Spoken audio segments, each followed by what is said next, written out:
Hello दोस्तों, M के tales में आप सभी का हार्दिक स्वागत है। आज की कहानी का विषय है रात 2:30 बजे। तो आइए बिना किसी देरी के चलते हैं कहानी की ओर।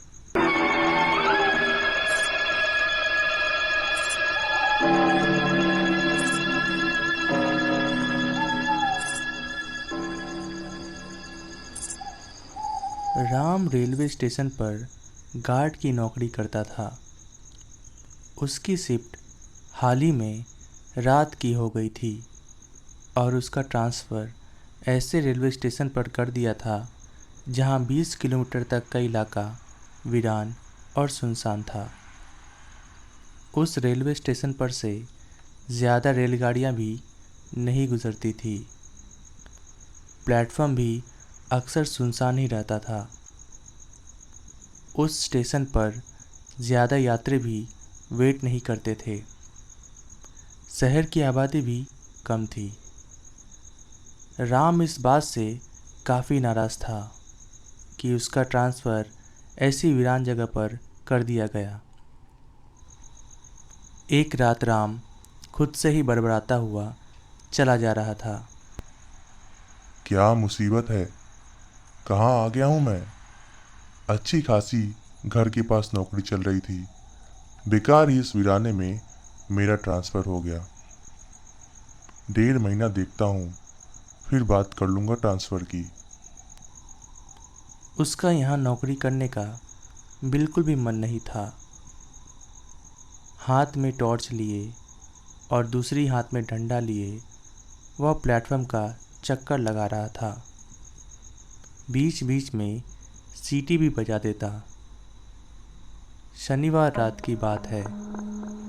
उसके अलावा प्लेटफॉर्म में और कोई नहीं था। रात के 2:30 बज रहे थे। राम ने देखा कि एक आदमी प्लेटफॉर्म की फर्श पर सोया हुआ है। ठंड का मौसम था और वो आदमी ठंड से काँप रहा था। राम ने उस आदमी को आवाज़ लगाई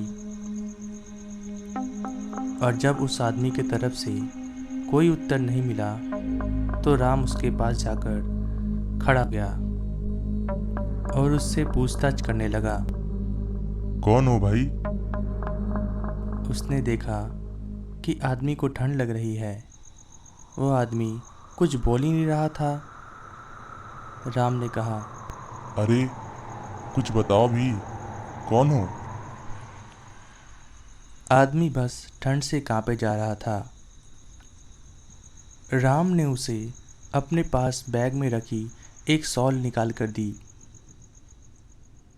आदमी जैसे ही राम की तरफ मुड़ा, राम डर गया।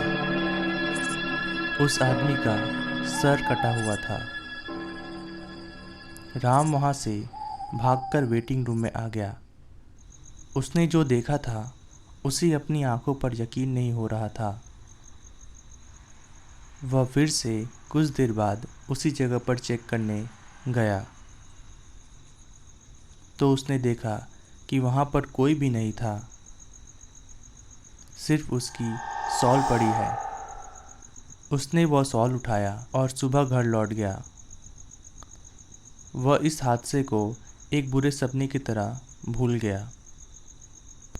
इतनी वीरान जगह और अंधेरी रात, बुरा सपना ही होगा।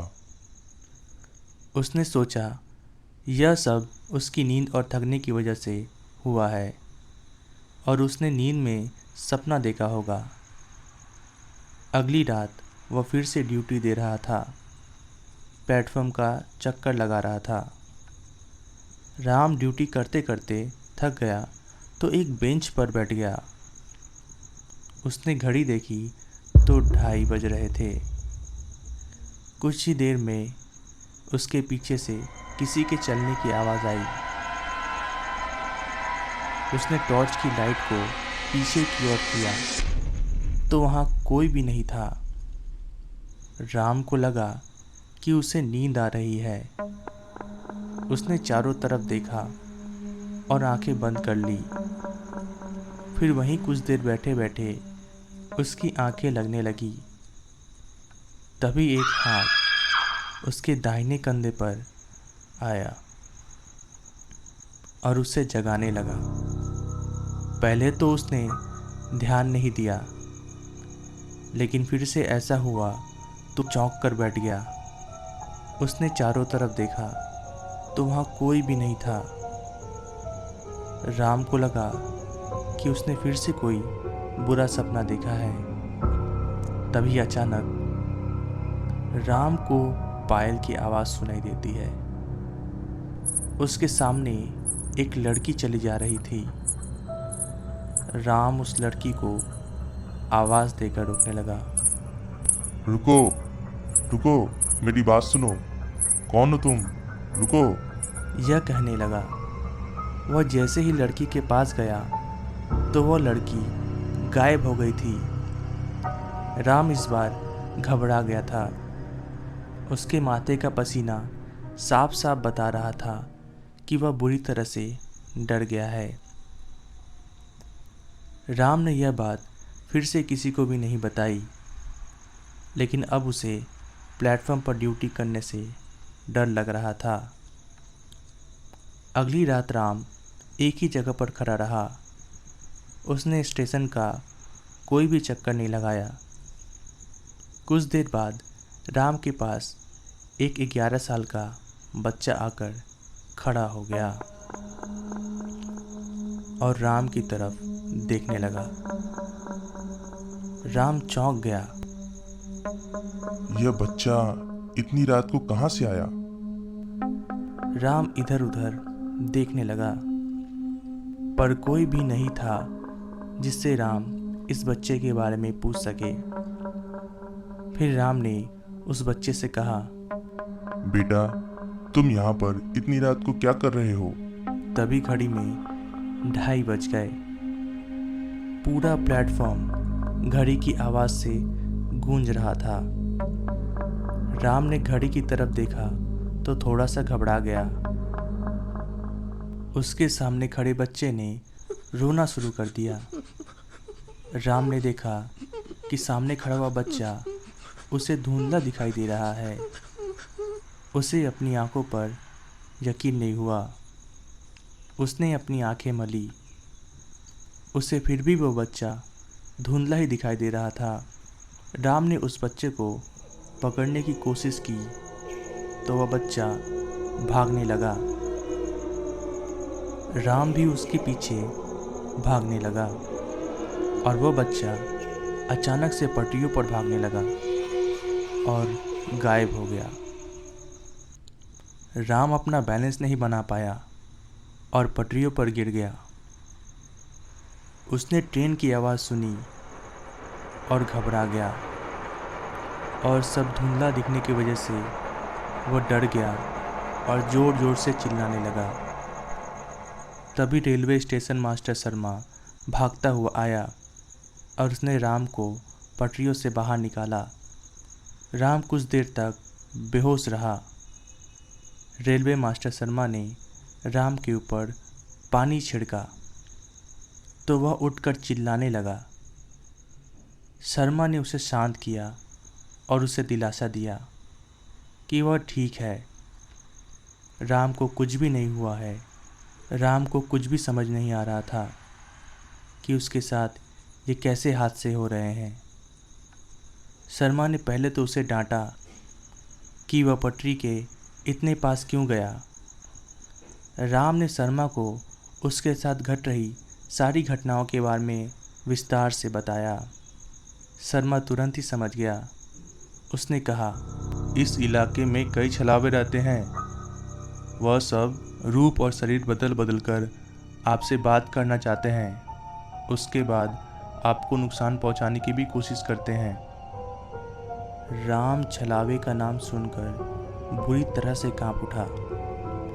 वह जल्दी से स्टेशन से भागने लगा। शर्मा ने उसे समझाया कि ऐसे भागने से कोई फ़ायदा नहीं है। बस इन सब का एक ही इलाज है कि जब भी यह तुम्हारा ध्यान अपनी तरफ खींचने की कोशिश करे तो तुम्हें इन पर बिल्कुल भी ध्यान नहीं देना है और छलावे से बातें तो बिल्कुल भी नहीं करनी है। थोड़ी देर बाद राम प्लेटफॉर्म पर ड्यूटी करने चला गया। तभी उसने देखा कि उसके सामने से कोई चलता हुआ आ रहा है। वह आदमी और कोई नहीं बल्कि स्टेशन मास्टर शर्मा था।